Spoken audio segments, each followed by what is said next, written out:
Finally, it's Christmas time, the time of the year when you can finally spend some time with your family and your friends and, well, also play some games, of course. Now, this Christmas holiday, I'm going to spend some time in Scum with my friends and also play a lot of The Witcher 3. I have finally ended the game and I have some DLC to finish and I hope to end it by the end of this Christmas holiday. But when you're gaming, you may hear some, well, Anton here nagging in the back of your head saying, well, you can improve your audio quality and your DACs and your bit rates and your frequency response and whatever. Right, Mark Audio Analyzer? So, how do you improve your audio quality? Well, all you have to do is see this video.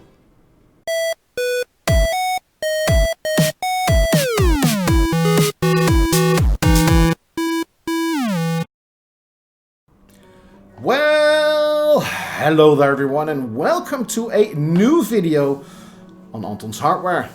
And this video is the last video of this year. And well, I'm not going to review any cards this time. I'm going to tell you what you can do to improve your audio quality on your gaming rig. There are a couple of options you can do for free, and of course there's also a paid one where you can buy new sound cards, of course. First up, let's head over to those free options. What can you do right now without spending any money to improve your audio quality?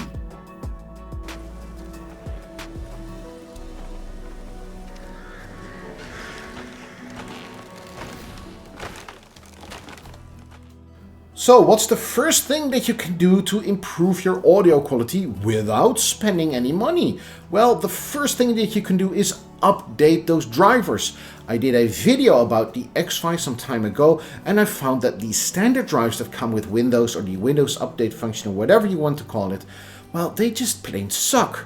I'm sorry to call it like that, but they just plain suck. Yes, they will produce sound and yes, you will hear audio.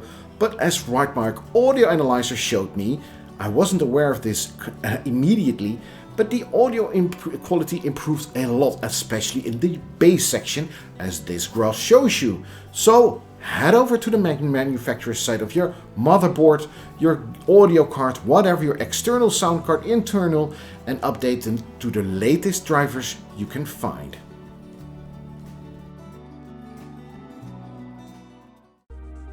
Now, the second thing you can do to upgrade your audio quality without spending any money is to upgrade your bit rates and frequencies. And this may sound a bit strange, but in most cases, Windows will not set the audio quality to the highest level. So head over to the sound card settings and you can change some settings there yourself and maybe increase the audio quality. I mean, 16 bits and 44.1 kilohertz isn't going to cut it these days. Most onboard solutions can go up to all the way up to 24 bits, 192 kilohertz, and there are some that will even go higher, say 33 bits and 384 kilohertz. Now, you may not hear the audio quality immediately, but at least it will not get worse. So okay, you want to change the bitrate and frequency. Well, how do you do it? Well, the usual and the normal way would be going over to your driver interface and try to change it there. But as you can see in this Sound Blaster Z example, there is no way or nowhere to change those settings. Okay, you can set it to the headphones to make use of the headphone amplifier. And there are some other settings here like the mixer, equalizer, and some advanced features which aren't that advanced in my opinion, but still, you cannot change those settings. So how do you do it? Well, you click with your right mouse button on the volume, open sound settings, open sound control panel, and another screen pops up. Click the speakers you want to change, properties, advanced, and for instance, this is the Sound Blaster Z which I just installed. And it's down from 16 bits and you can crank it up all the way up to here.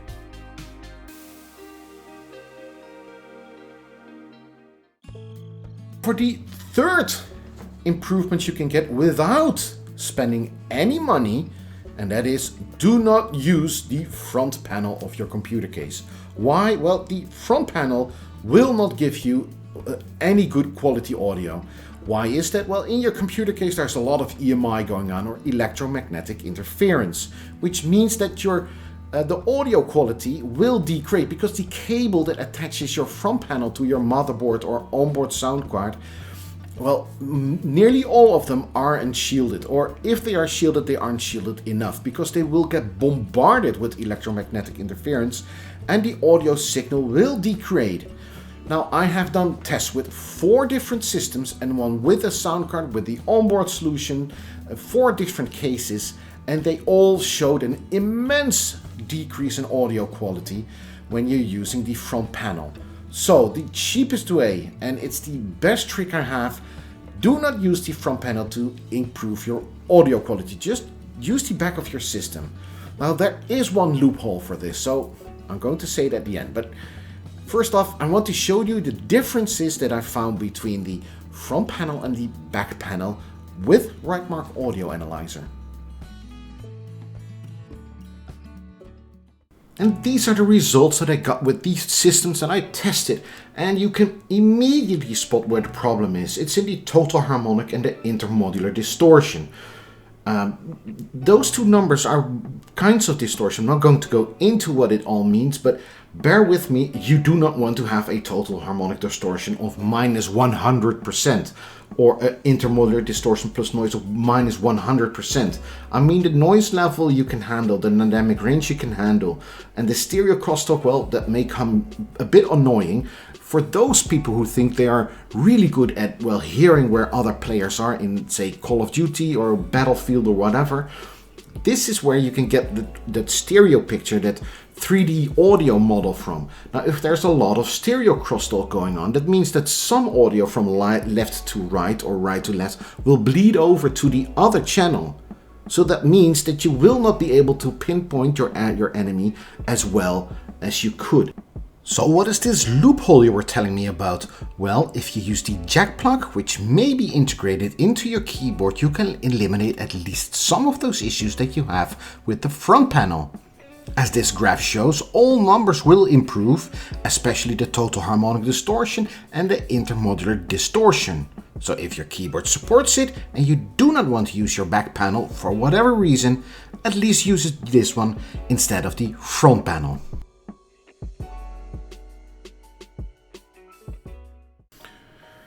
So okay, those were the solutions or the improvements you can get without spending any money on your sound.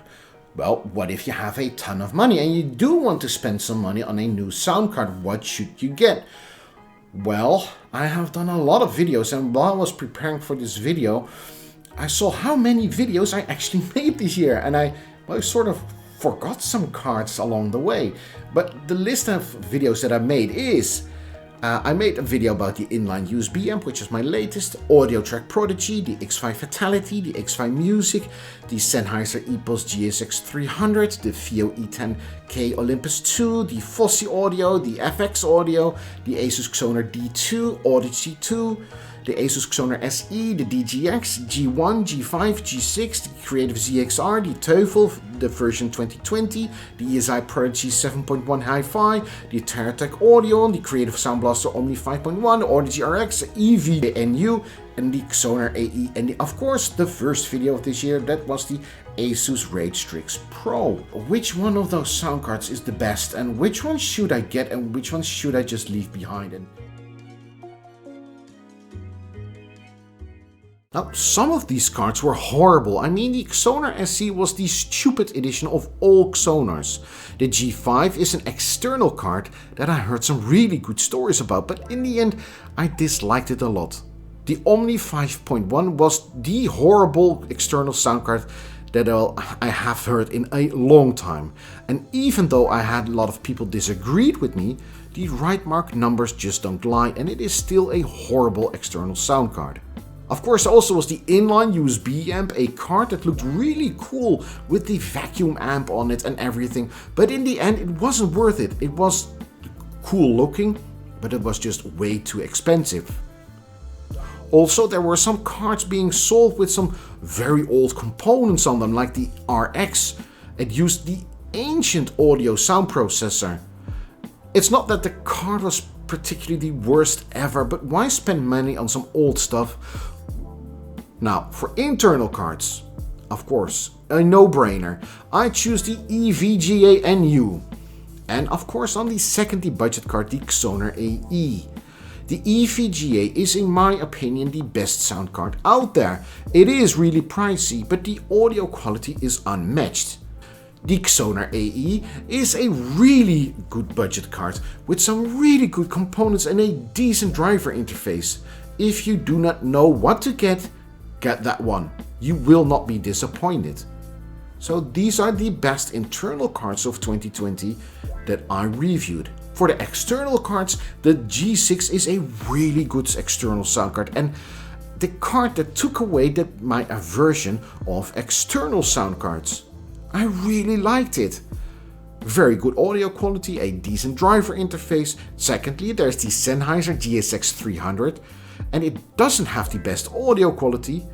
And there is no external power supply, so it won't drive 600 ohm headsets. It has a mic in, it has a neat driver interface, and it is still being supported and updated by Sennheiser.